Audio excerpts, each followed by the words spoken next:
his Vice President Kamala Harris. Huge, huge news. Thanks for joining us, Austin Cooper, of course, and the one and only Lauren Burke. Lauren, I mean, absolutely earth shattering, but in the sense that this has never really happened before. But are you surprised? Yeah, I am surprised. I am surprised. I thought he was dug in. I thought he was going to stay. I was expecting him to stay in the race. As early as this morning, we saw Quentin Fulks, his campaign manager, on national TV saying he was staying in the race. We saw Jen O'Malley Dillon yesterday, I believe, on the air. So, campaign co-chair on the air saying he was staying in the race. Shout out to my friend Phil Thompson, the attorney from Loudoun County. He was the chair of the Loudoun County NAACP. He predicted that this was going to happen. He is not in the Yeah. media, but he predicted the exact same day. So I got to give him a shout out. And I thought he was completely crazy. So, I am surprised it happened. In answer to your question. Well, the statements are coming left and right, as you can expect. Just got this from Al Sharpton, who says that President Biden, it's a quote, Austin, President Biden has devoted most of his adult life to public service. He had more than paid his dues to our great nation, but he saw what was at stake. This man answered the highest call of his career and saved our fragile democracy from destruction in the process. Um, Vice President Harris, Austin, Al Sharpton goes on to say, Vice President Harris and every black woman in a seat of power are already under attack. No truer statement than that, for sure. Yeah. Hey, Lauren. Good to see you, my young Good sister. seeing you. I'm not. Unlike my sister. I am not surprised. I just felt for the last couple of days. I just didn't see how he was going to survive this with the Democratic elites. Coming out against him with, the elites withholding up to 90, if not more, $1 million. But, I got to be honest with you, my brother and sister. Oh, I think he's got to He'll be be honest with us, and then he leaves. back. He'll be back. He'll be back. Probably just He'll hit be something. back. But Lauren, again, I mentioned statements, Al Sharpton's statement, but also the first statement I got immediately was from the Washington delegation, Democratic Party, Shasti Conrad, who immediately called for Vice President Harris to lead the ticket. Um, there's no other choice, is there? There really isn't.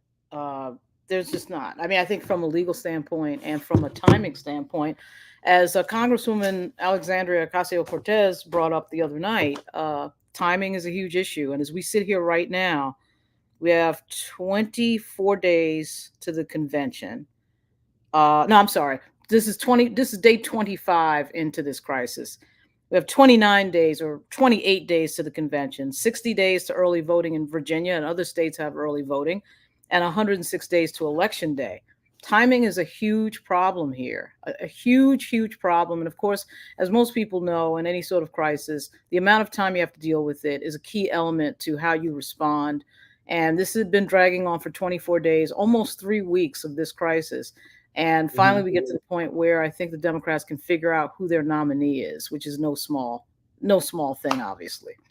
And Lauren, I mean, it's only you articulated this so well last week on the program, but so if Kamala Harris is the if the vice president is the nominee now, is she if she's going to be the nominee, is it too late? I mean, this could have been done earlier, but is it too late?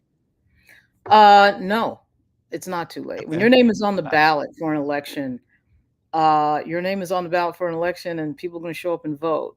It is a challenge, though. Joe Biden does have certain voting blocks that are going to be hard for her to win over, and this is an unprecedented thing. A black woman being the nominee. Of course, she's not officially the nominee yet. That officially happens at the convention. But there's got to be a discussion about who she can run with that might bring some of those voting blocks, namely white men and white voters. And that was one of the reasons, that was one of the big arguments for Joe Biden 4 years ago. He brings that, what is commonly referred to as the working class white voter. Of course, the right. working class black voter is a huge block as well, as are black women and black men, the two most dedicated blocks for the Democratic Party. I suspect that they're going to be showing up big time. And I also think it ends the problem for the Democrats in Michigan. Michigan, with regard to the Arab American Great community, point. out. And the Arab American community said, we're not happy about this Gaza policy. They vote 100,000 strong uncommitted in the primary, which I think should have been very Mhm. scary for the Democratic Party. The vice president has a slightly different idea on that policy. And by the way, Benjamin Netanyahu will be doing a joint session. Benjamin Netanyahu will be speaking to a joint Yes. session of Congress on Wednesday. On Wednesday, yeah. Um, some are saying that this is setting up Vice President Harris to fail. What's your thoughts Uh, on that, Lauren? yeah, that is the Teslin Figaro uh, theory, and I think that Teslin Figaro is extremely, extremely intelligent and knowledgeable about what she's talking about, and that should be very much paid attention to. Because if you think about it for a second, if the vice president fails against Donald Trump 106 days from now, it damages her chances to run for president in 2028. And then Mm. everybody's talking about the new crop of people coming up, Wes Moore and Pete Buttigieg and all that. She should be one of those people. I actually think she should be one of those people either way, because what just happened is not her fault. She has got to, almost like she's got to save the party in this moment, really. Yeah, And I think this. what's Go ahead. new? Everything on the shoulders of a black woman. Right. What's And new? I think this, exactly. I think she was ill served by this White House in a lot of ways. And I think the first thing she's got to do, if she is the nominee, is to clean house in terms of staff, because there are people involved in this that clearly were not on her team. And there's a Mhm. staffing issue. There's also a messaging issue. There's a staffing issue. They need younger people in there, and they need some diversification with regard to message, and younger folks that know what they're doing with memes and stuff like that. And I don't see it on the Biden team. And Harris has got to fix that problem. In case you folks are just joining us, in case you are just, fishing or whatever on this Sunday, President Biden has announced he is dropping his campaign for reelection. He has endorsed Vice President Kamala Harris. Erica Williams writes in on YouTube. She says, I am so disappointed. Power 96 says this is one big mess. Greer just had up Bakari Sellers' quote. Lauren, he says that Democrats should be embarrassed by the way President Biden was treated by his own colleagues the last month. He is one of the most transformative presidents of a generation. I dare not wage into another. Kamala Harris is battle tested and battle ready. Let's take the first part of his tweet there. They should be embarrassed. I don't see how otherwise you can paint that picture. Yeah. Well, clearly this was a mistake. You nominated, you Democratic Party. Yeah. You're good, Lauren. Talking without talking. I got to we, get my mic on here anyway. we lost Austin, and now our chief the person with all the knowledge of this stuff is having some difficulties. We can't have that, Lauren. All Come right. on now. That's, that's Pete Buttigieg, you see his quote there. Joe Biden has earned his place among the best and most consequential presidents in American history. I don't think that's an overstatement at all. As Lauren fixes her situation there, I will tell you this. Politics has never been my bag and never really will be my bag, but I will say this. I lived through, obviously, a little bit. I can recall a little bit of Nixon, certainly Ford, Carter, Reagan, et cetera, Clinton.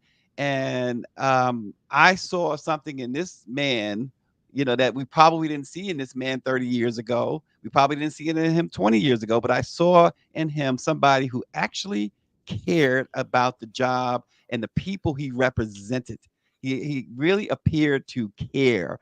And contrary to what might be coming in November, that is a huge deal, Lauren. Yeah, I mean, I think what we have to realize is that Joe Biden is a person, unlike, much like Donald Trump as well. You know who that person is. You know what you're getting. You know that personality. It is right out in front of you. And there's nothing about Joe Biden that's mysterious. He's been with us since the 1970s. We've seen his mistakes, we've seen his gaffes, we've seen his legislative errors with regard to the Clinton crime bill. And I mean, but the guy, at the end of the day, you know who this guy is. That's a big deal, because a lot of these people that come along in politics, not only do you not know who they are, sometimes you do know who they are and you don't like it very much.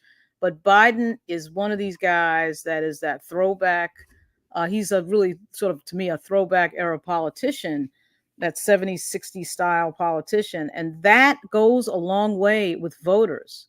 And so Harris is going to have to do a lot to get a connection, particularly with these swing voters. And one of the Hmm. things, I hate to say it, but I'll say it, I think Trump, even though I may not like a lot of the things he does and says, certainly, but you know who that person is. You Right. do know who that person is. So even if it's the villain or the hero or whatever, Biden does connect well, and it's hard to reach that level. And there's a familiarity there over 4 decades. Yeah, for those who are on our uh, live on Instagram or Facebook, you can join the conversation on YouTube. Let it be known, YouTube LIBK dash news, or let it be known show producer on Twitter, or let it be known on Facebook to join the conversation. Variety D comedian says, "Good evening from London in the UK. We do not want that big bully Trump back in power ever," and that seems to be when you travel this beautiful world, it seems to be a prevailing thing that people who have a modicum of uh, care, I guess, of fairness about them. You talk to them, those who have no stake in the game, they don't want to see Trump running the United States. Um, that is that's something that we didn't see in the past. At least I didn't notice. Now, Lauren, I defer to you because in the past, I never really saw until Trump got into the picture, and maybe even Obama, a lot of foreign uh, folks really invested in an American election. Yeah, one of the things that the Democrats have a huge advantage here on is, of course, Trump's unfavorables are through the roof. He's someone that you can coalesce opposition around very easily. And Hmm. so, what the Democrats are going to have to do is build on that spirit that you just talked about of, I do not want Donald Trump. There's a lot of folks in the polling and the door knocking that are saying exactly that. I don't think it necessarily is a question of, I don't want Donald Trump, but I'll vote for anyone. But, I do think Hmm. that it's still a huge building block that the Democrats can work with, and it's going to be very advantageous for them. And let's face it. Listen, before we get further into this, um, can we really argue with the 3.5 years of Biden's presidency, what he's been able to accomplish, despite the opposition, despite the sickening atmosphere in Congress? Um, I think the one big X mark against him is the whole Palestine Israel situation, Yeah, I and it's think a that pretty big mark, right? it's problematic because, of course, it's a hard policy to explain when you have possibly 40,000 people who have been killed by the IDF and under the decisions of Benjamin Netanyahu, who the American taxpayers are sending billions of dollars to. And a lot of folks in this country are not happy with that. And those folks are in big communities in Michigan that have been voting Democratic, and they've made it very clear that they are not okay with that, and there's been no good answer from this administration. I mean, let's face it. And I think everybody understands that what happened in October of 2023 should have been answered by the Israeli government, and was. When you start getting Mhm. into the issue of 20 and 30,000 people being killed behind that, it's a hard policy to explain. And they're being very outspoken at a time when billions of taxpayers' money in this country is going to Israel. So and again, when in that primary, when that group got together in Michigan and voted 100,000 in protest, that I don't think that had ever been seen before. Not to the tune of 100,000 voters. That would No. indicate to you, and of course, Michigan's a swing state. This is all going to come down to Michigan, Wisconsin, Pennsylvania. Yes. Virginia's starting to get into the discussion too. Virginia, the Democrats should be very nervous that Virginia's getting into the discussion. But yeah, the Middle Eastern policy was problematic for the Democrats. So, Lauren, Southbound 3000 says, if Hillary couldn't win, how's the current VP going to stand a chance? Can you answer that? Yeah, that is the Tesla and Figaro. I'm not going to take any credit for that. That's Tesla and Figaro who brought that up first, because Tesla and Figaro knows what she's talking about. So she was like, "Look, if this country could not elect a white woman with a huge resume, Hillary Clinton had one of the best political resumes at the time that she ran in 2016. It was off the chain, and she loses. And not only Right. that, white women vote 53% for Donald Trump. To me, a lot can be blamed on James Comey's foolishness and the New York Times' foolishness with that Oh gosh. butler emails nonsense. Hmm. That should have never happened. There was Russian interference as well. Uh, these are these are intangibles that these are sort of the intangibles that Hillary Clinton could not have helped. I mean, she couldn't. It wasn't her fault in that sense. Certainly, there were things about her campaign that could have been done better, but she had the resume. Sure as hell had the name recognition. We Right. also should remember there was Barack Obama who wanted Hillary to run in front of Joe Biden. So Joe Biden actually could have run and should have probably run in 2016, in which case the conversation we're having now we wouldn't have been having. The conversation we're having now we would not be having right now if it Very hadn't been for that. different. But at any rate, we don't know what history would have been if Biden had run against Trump that first time in 2016. So Hillary losing, that is an interesting question as it pertains to Vice President Harris. And I don't have an answer for that right now. We're gonna have to see the polling in about 2 weeks. Yeah. I'm sure there's gonna be some instant polls tomorrow morning. Of course. Um, And they're gonna be um, inaccurate. So people should stop it's gonna paying. be inaccurate. Yeah. Mhm. um, yeah. Infernal BLK 72 says Democrats are toast because of Nancy Pelosi and her tyrants. But I want to ask, how does any of this fall on the shoulders of Barack Obama? Absolutely. Absolutely, it falls on the shoulders of Barack Obama because he was the one that wanted, again, Hillary to run in front of his vice president. And I'm going to be real here. I do think that President Biden has a very legitimate reason to be very ticked off right now when you see your Mhm. friends go against you when you were duly nominated by the party, and you have turned in a record of success by the numbers that some can argue, reasonably argue, is a better record of success than President Obama. We look at the jobs numbers. Remember, we had that black unemployment number that Barack Obama didn't want to talk about. It was like 22 or 23 that, of course, set him against the CBC because, they dared to bring that up. They should have been bringing that up. All right. I Right. mean, Maxine Right. Waters should have been bringing that up. So at any rate, yeah. So President Obama is a really brilliant, smart person. He is a historic figure of the highest magnitude. I Right. remember covering his White House with a great deal of excitement just to see him standing there. He'd have to even say anything. It was wildly exciting.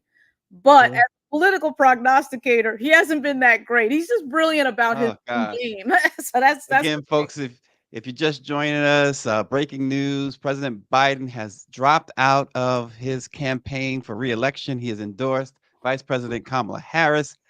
Join us on YouTube or Facebook or Twitter. Let it be known. We are discussing it. We have the consummate political journalist Lauren Burke with us. Um, but Barack Obama has remained silent. And that silence. So just before this announcement, a few hours before this announcement, I saw a report that claimed to have gotten some inside information about President Biden's thinking that he was extremely perturbed with Obama. He was extremely perturbed with the Clintons. He felt that he stepped aside in 2006 or eight or whatever it was. He felt he stepped aside in for Hillary. He felt that he had paid his dues and he had done everything the party had asked of him to do.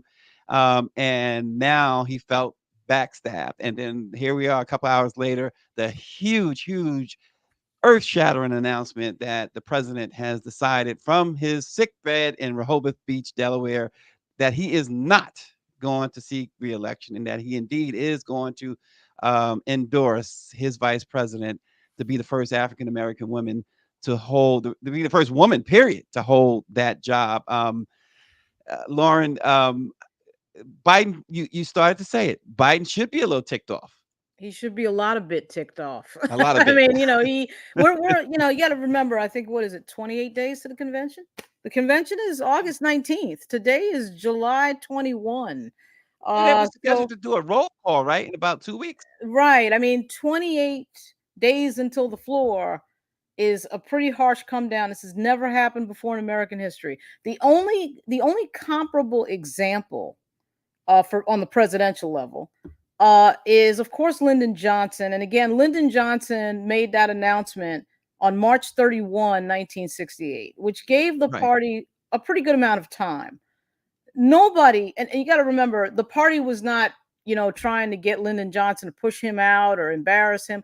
This is a humiliation. I mean, let's This just is a be real. humiliation. Yeah. This is you're pushing him out, Hmm. and even though I know a lot of people might think they've got the greatest reasons in the world for that, this man has dedicated his entire life to the Democratic Party. And not only that, he won at a crucial time. He beat Donald Trump during COVID.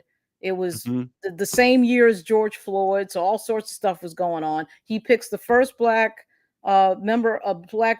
female member of the Supreme Court. He picks a record number of black judges, federal judges around the country. He makes this announcement pointing to the fence like Babe Ruth, by the way, before doing that with Ketanji Brown Jackson. He says it to everybody. He says, I'm Yeah. going to pick the first black woman for the U.S. Supreme Court. And he did it. Nobody, and when he did that, I thought that was a political mistake. I mean, I Mm. felt like, look, It was a why tell Clyburn. everybody? It was a Clyburn move, though. Let's Yeah, be real. my view Clyburn of said, go ahead. "Make this announcement. I'll endorse you." My view of it was do it, but don't tell anyone. You don't need to actually tell anybody because then they're going to strategize against it and all that. But then he But had a he did runoff it. with black women only for vice president. Right. He picks a black woman for vice president. And once again, for all of you out there confused, yes, she is a black woman. She is a member of AKA, the oldest black sorority. And she went to Howard U. I mean, I'm not having that argument. I'm not. Okay. So I'm right not having now, it. Lauren, Uh-huh. and is one winner, one clear winner right now, and that is Hunter Biden. Hunter And I say Biden. that because you you got it now. You got to pardon him. You have to pardon him now. Biden has to pardon his son now. Well, maybe, but I would just say this about Joe Biden. First of all, he should be shooting for the fence on a lot of stuff. Hmm. There should be executive orders. I'm going to channel one of my other favorite people to listen to, Angela Rye, who on Native Yeah. Land Pod made some extremely, extremely good points. There should be executive orders for affirmative action. There should be all sorts of things Everything. going on out of this Listen, the White Supreme House. Court made him a king, Right. right? Hey, the Supreme Court says he can do whatever he wants, so let's do it. I mean, what are you waiting around for? I have no idea. You don't know if the Democrat's going to be in office next year. He should be shooting for the moon, not just on Hunter Biden, but a Oh, boatload of other yes. policy. Absolutely. That, and we were talking. Greer and I was talking about that earlier, Lauren. The fact that people equate that Supreme Court ruling and say, "Oh, they've effectively ended democracy with their ruling," right? But they equate it only with Trump. Well, no, that ruling went into effect immediately. Am I right? Uh, yeah. Well, yes, yes, Yeah. yes, yeah. So he And can do so stuff right now. Yeah, like, come on, what's holding you guys back? exactly. So let's he's a lame duck right now. It's a lame duck president, right? I mean, do whatever Doesn't you that make a want. person dangerous?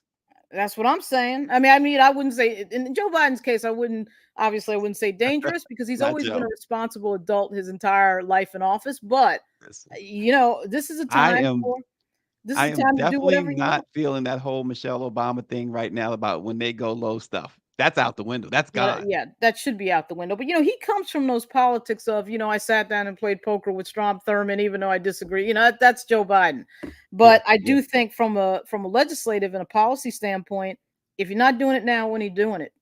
And you know what they're coming in with because of Project 2025. You know what they're coming in with. So let's just be real about what it is about to happen maybe in this country this next year. yeah. We spoke to Stephen Benjamin. Gray and I did on Friday. The director of the Office of Public Information or public whatever you call it at the White House on Friday, and he said, "I am scared to death of Project 2025." Hmm. We asked him the same question I asked you on Friday. I asked you, pick which one is worse, Project 2025 or the crime bill, and he said, and he was sort of like you on that. The crime bill had a lot of issues, Hmm. and it really set us back, Right. but he says, "I am scared to death." His exact words.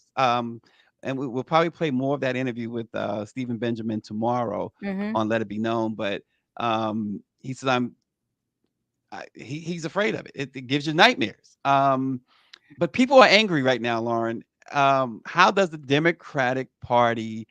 How can they? How can they win? Because right now, Trump is in the driver's seat big time now. This really puts him in the driver's seat because they've been in such disarray for the past month. A debate performance just threw this party into complete meltdown. How do they can they recover? What's next? I don't know the answer to that. And I also don't know the answer to what happens if somebody throws Joe Biden's name into nomination at the convention, by the way. I mean, he's got to say the part where LBJ said that part, I will not accept.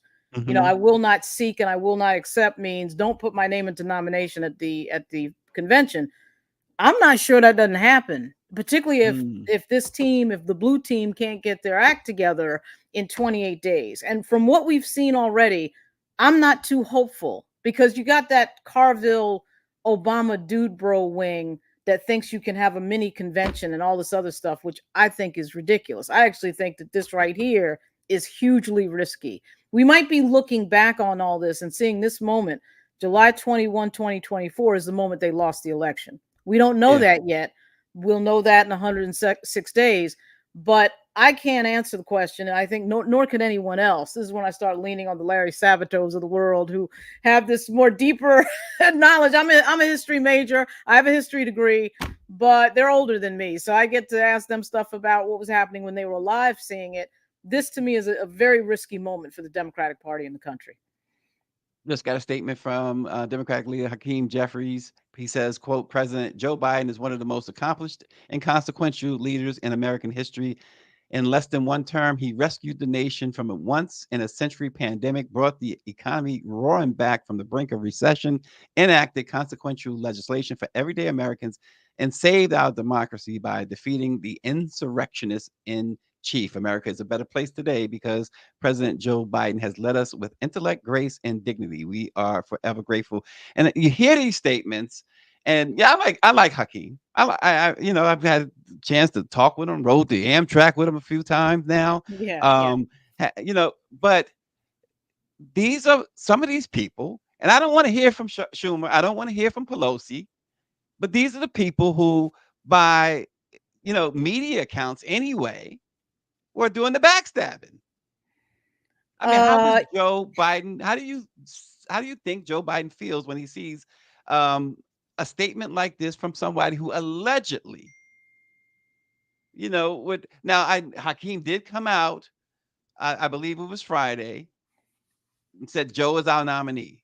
But when you hear from a Pelosi, when you hear from a Schumer, and even Obama, we haven't heard from Obama, but I'm pretty sure at some point today we're going to get a statement from Obama praising Joe Biden's career. How do you react to that, Lauren? I think all these statements are meaningless. If he's so great and you love him so much, then why are you pushing him out as president, Are you as the pushing him out? presidential nominee of the party? So that doesn't jive. That it just doesn't work right now. You help push him out of a moment, a historic moment. And this man, you can say whatever you want. He's the only person on this planet who's beaten Donald Trump. And it's going to be interesting to see the polls again in 2 weeks as to who polls against Trump better. Who is that going to be? Because name Lauren, what poll? recognition. Lauren, I'm sorry. What poll do you, Lauren Burke, Virginia Black News? What poll do you look to the most Sienna, with the most see, credibility? Sienna, New York Times, and I listen to Larry Sabato because Larry Sabato is pretty accurate. He was accurate 2 weeks. He had said 3 weeks ago that the polls were going to probably not do well for Biden. They were going to even out. We're seeing some movement, and everything he said 3 weeks ago turned out to be accurate. And Sabato is not the type of guy that is an alarmist, guy. He's good. He's good. Hmm. Siena, New York Times has been pretty stable. They tend to poll registered voters. I tend to look at polls where they're polling registered voters. Right. I do like Cornell Belcher. I can't think of the dude's name at Hit Strategies. I'm having a mental block, but he's a black pollster as well, who I think all these people should be brought in. And Kamala should have Cornell Belcher do all her polling from this point on, it seems to me. And Hit Strategies is out there. So some of the black pollsters too, Mhm. I pay a lot of attention to. And you can see them on Roland Martin Right. Unfiltered quite often. Yeah, I know Roland does go. Roland rolls with hit strategies and things Hmm. like that. Um, we just saw Greer just put up Donald Trump's statement. Um, we know. that this guy doesn't even know the meaning of the word humility. Um, he says he's the worst president in history. After he drops his reelection bid, he said he's unfit, and uh, pot calling kettle what? I mean, give me a break. Unfit. He may very well be. You called this out, not Lauren. You said this. I believe you started talking about this before the debate about Biden's potential cognitive problems. I think we had you on, and I think you called it out a little bit back then. Um, but unfit, maybe that would be the only way that he's unfit, especially when you compare him to the other guy, right?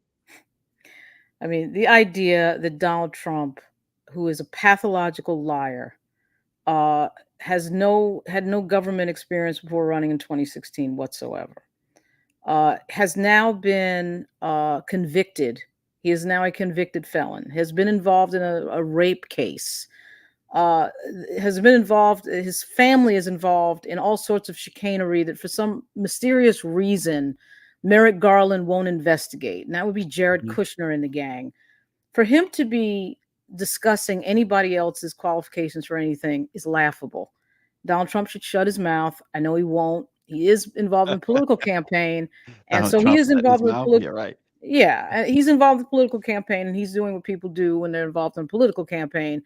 But given his track record, given his behavior, given his lack of ethics, and completely lying, and then having his supporters attack violently the United States Capitol on Jan 6, 2021, he has nothing to talk about with regard to Joe Biden.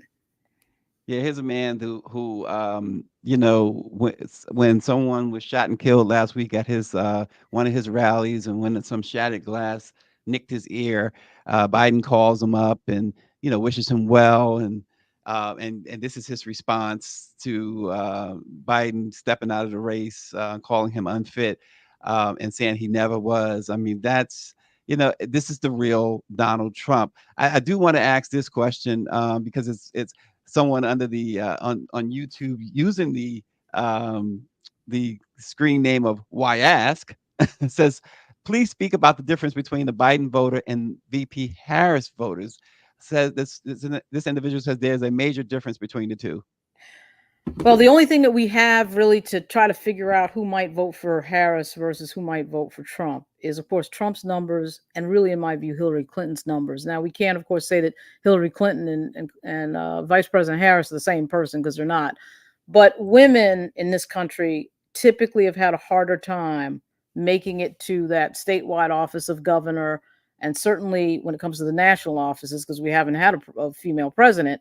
They seem to always come after the men, black men, and, of course, in the case, white men, of course. But I'm just saying, we do know that with regard to Hillary Clinton's numbers, a majority of women voted for the man, which was Donald Trump. Mhm. So it wasn't just that they voted for a man; they voted for somebody who was, I think it's safe to say, irresponsible, and yet they voted for him anyway. That would tell you that the Vice President Harris might have a problem. The other thing is, but one of Biden's biggest arguments for election was that he is a draw for white working class voters in places like Pennsylvania, Michigan, Wisconsin. That was a Mhm. big Yep. thing because he's pro labor, pro union, hard hat, all that imagery. Pro And Biden, union and couldn't get the union endorsement. yeah, well, I suspect that's coming. And by the way, Sean O'Brien is now getting challenged in his leadership by his deputy, which of course was bound to happen. That's the Teamsters, of course, who are taking forever to figure out how to, get their act together and endorse Joe Biden. But there's some indications that women have a harder time at the ballot box. Now, one of the things you got to think about, though, is Roe v. Wade flipping. And then Roe v. Wade flipping, and knowing in these internal polls, you're seeing a lot of single issue decision making around the Dobbs decision and abortion in favor of the Democratic Party. That could play well for Vice President Harris. The other thing that's going to play well for Vice President Harris is black women. The most dedicated block of voters for the Democratic Party are going to get excited. And that is What about going to black be, men? I think black men are too. So black men are number one most dedicated for the Democratic Party. Black women are number one for the Democratic Party. Black men are number two. And I know I don't know why it is that these commentators keep saying things like black men like Donald Trump. There's no evidence of any of this. I mean, there's no evidence. There's no election day evidence that black men are overly interested in Donald Trump. I don't care about polls or what you anecdotally were told at some barbershop, 3 weeks ago. I'm talking about when people vote, black men are number two.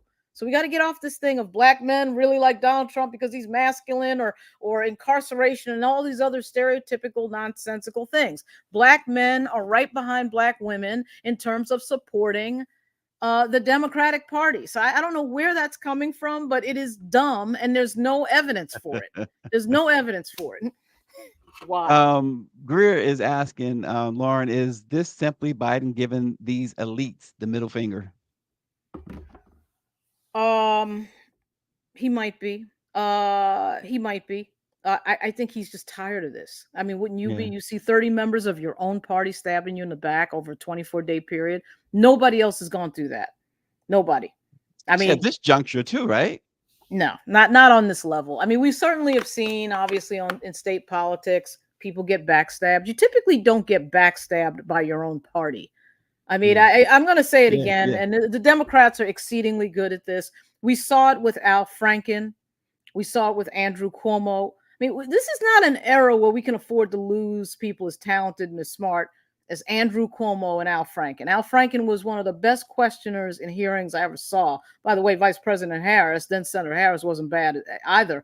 But he was dismantled by his own party, by Kristen Gillibrand and all these people. That made Yeah. no sense, with no evidence and no nothing. That made no sense. And you did have a lot of people regret it later in the great Jane Mayer piece in the New Yorker, but it happened. And he's out of politics because of that. Same thing with Andrew Cuomo. I mean, Andrew Cuomo should be the attorney general right now, not this guy, Merrick Garland, scared of his own shadow. So I don't understand what the Democratic Party thinks it's doing. I think most people understand my feelings on Justin Fairfax, another person who was destroyed by his own party with no Own party. facts and no evidence on the table. So Yeah. the Democrats have to figure out how to get on their team and stop messaging for the Republican Party. Well, and here it is, Chuck Schumer.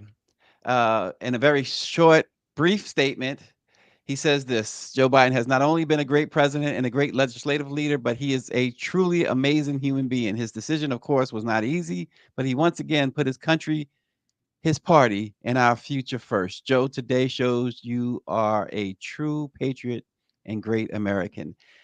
If I'm Joe Biden, I'm publicly gonna go back on Twitter and tell Schumer what he could do with that statement. These statements, I mean, it's ridiculous. they're bizarre. Right. The orange pill nurse says, "Oh, shut up, Schumer."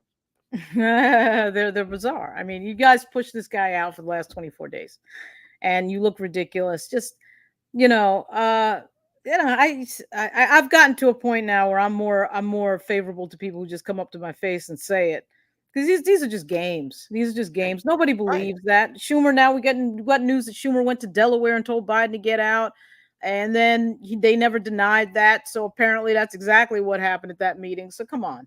And then of course it doesn't make any sense from a messaging standpoint to be saying that this guy that's so great we're pushing out as our nominee. I just think they should just shut up. Another out of touch statement. Jamie Harrison, chair of the DNC, says Democrats are prepared and united in our resolve to win in November. You're not united. Come on.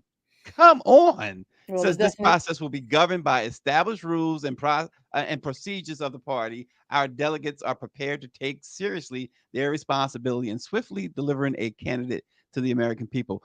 So he is, come on, Jamie. Where's your support for Kamala? Number one, but 1A is give it a rest with this unity stuff.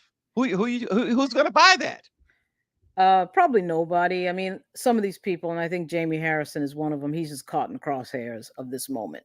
I mean, I know in Virginia, none of our folks knew anything about it. Just in texting around, like none of the people on the people on the high end of the politics in Virginia did not know anything about this, including the people who were working for Biden. So that should tell you. And I'm not saying that's their fault. This is probably something that Biden sprung on everybody. I don't even know that Quentin Fulks knew.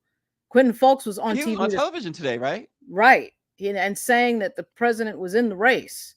So I'm thinking that he might not have known. So I don't think. Again, I'm not a big. Which Go ahead. I'm sorry, but it tends to make you believe that Biden just all of a sudden he just got incensed and said, you know what?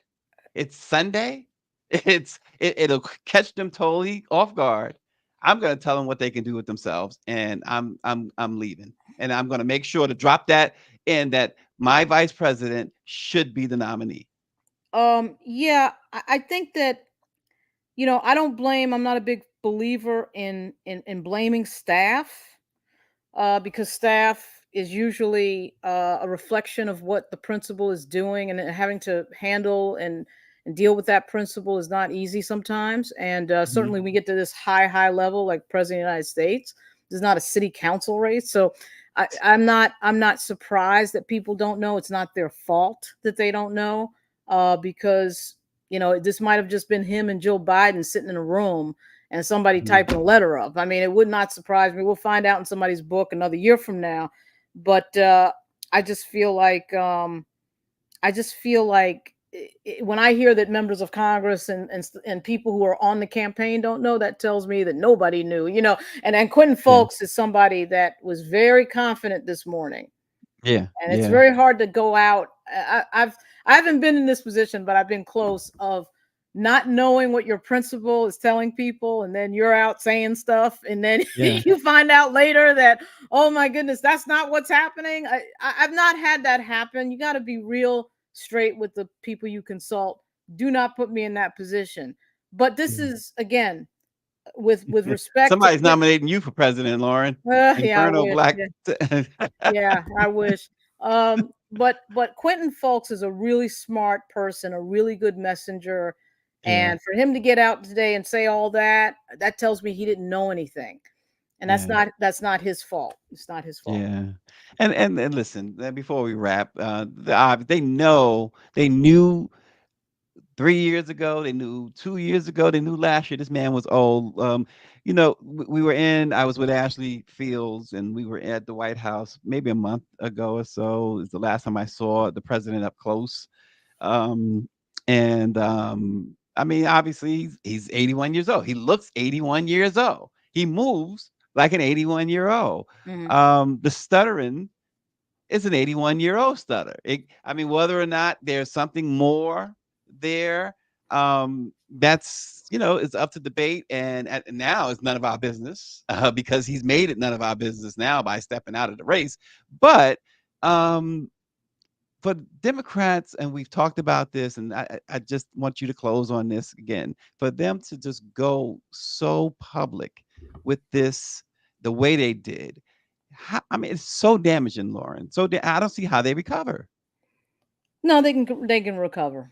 They can recover, but they've got to be on message together. They've got to be message unified, not just saying it. Like, saying that you're unified doesn't mean you're unified. You got to have everybody saying the right thing. You've got to have a campaign strategy, which I have not detected to this point. You've got to have some younger folks involved, your Jasmine Crockett's, and some of these, younger politicians who, quite frankly, are very good at messaging and very direct to their communities. You can't be doing what they've been doing, which is kind of just, obviously attacking their own candidate doesn't work. But you have to think in a team way, and not about just your own election. And Jake Sherman over at Punchbowl is correct, though. All these people care about is their election. That's it. Right. That's all they care about. Yeah, He's right about without, that.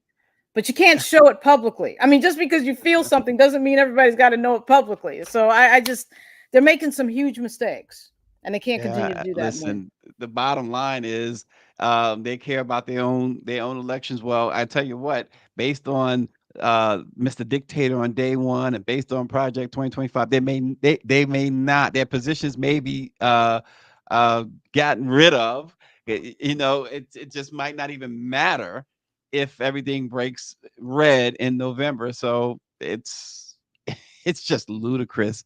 Who would have thought we'd have witnessed this? Who would have thought we would have witnessed a complete mutiny like this, Right. Lauren. Y says, forgive me if I'm wrong, but there has been a major coordinated effort between major media, some political people, and money people to remove Biden and Vice President Harris. I think a lot of people agree with that. Um, yeah, there's definitely a story there that's growing with tech. This whole idea that these tech guys want to control everything. What's the guy's name that owns Peter Thiel being involved with Trump, and Yep. they want to control everything, and it is very, there's a huge story there. I'm expecting Ken Vogel over the Times that does some really good reporting on money and politics. Maybe Jane Mayer will take it up. She's hit a lot of these money and politics issues. But that is a huge story here. They're pushing in the Yeah. background against Biden for a lot of reasons because he does fight for interest. He's talking about taxing the rich. They don't want to Yeah. hear that. No matter how much money they make, and no matter how much, they're always there griping, and they're always the victim of something. I find myself all the time asking people who I know make six figures, what are you complaining about? Particularly on the right. This country has worked for you. You've succeeded in this country. You make a lot of money. And then you see Tucker Carlson up at the RNC convention Gosh. bitching, moaning, and complaining. And I'm like, what are you talking about? All right. Like, you made it in this country. Why are you so angry? Why are you so Yeah. mad about it? So it's a question that very rarely gets answered. Yeah, exactly. Well, we will again, folks, the breaking news: President Biden is not going to continue his campaign for reelection. We're going to have a lot more tomorrow morning on Let It Be Known. Also, before we close, just want to our thoughts, our prayers, etc., are with the family of Representative Sheila Jackson Lee, who, if you Yeah. don't know, passed away on Friday, or was it yesterday? She passed away at the age of 74 years old, pancreatic cancer. Um, Sheila Jackson Lee was certainly a champion for the causes that they still are trying to fight for. Things like reparations, things like the John Lewis Voting Rights Act, things like the George Floyd Justice and Policing Act, all things black. That was Representative Sheila Jackson Lee. She certainly was one of our biggest proponents, the Black press. She never left us out. We certainly appreciate and remember Sheila Jackson Lee. We will talk more about the late great Congresswoman tomorrow on Let It Be Known. Lauren, again, so thankful for you and your availability today to just jump on this way. Check out Lauren, Black Virginia News. Subscribe to that Black Virginia News, y'all. It's all the good stuff coming out of Virginia and beyond. So thanks again for joining Let It Be Known. We'll see you in the morning. Thank you.